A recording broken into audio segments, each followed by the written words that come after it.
Good morning. So time check is 3:27 and I woke up earlier than 3 a.m. but I decided not to sleep anymore kasi I'm feeling ko pag nag-sleep ako hindi ako magising ng 3 a.m. So today's training will be 30 minutes race pace daw, sabi ni Joy. So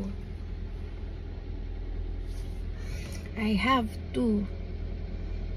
at least two more than 3 kilometers, I guess. Let's see. Bye.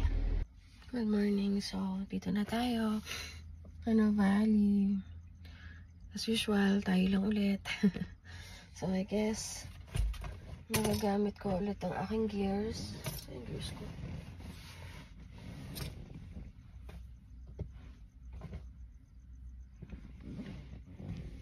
Wait.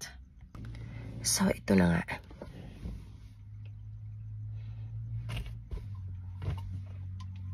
Hindi ko alam. Lutang ako. Dahil hindi ko nabitbit yung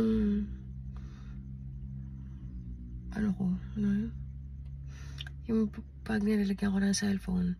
Thankfully, yung suot kong leggings ay yung Under Armour na may bulsa. So, pwede ko ilagay doon.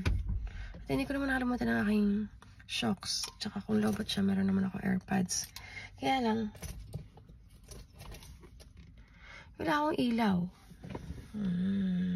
Medyo madilim pa. At konti lang yung mga light post na may ilaw. But I still have to do it. I know I have to do this. So, dahil ang training ay 30 minutes lang naman, pero race pace, doon ako tatakbo sa mga places na may ilaw.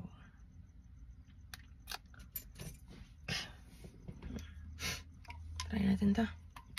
Kung ilang percent.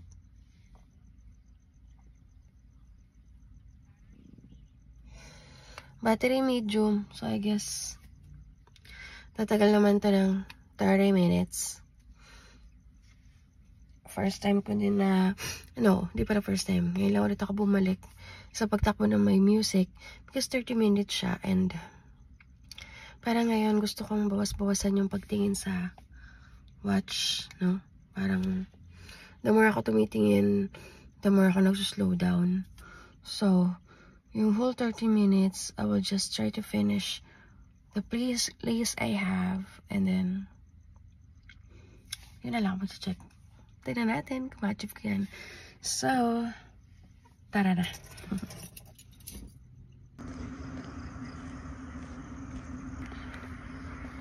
Let's go!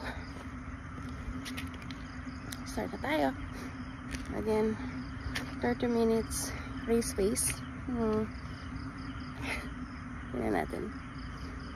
Compare natin siya sa 30 minutes ko na nagawa sa mga dati kong runs. Let's see!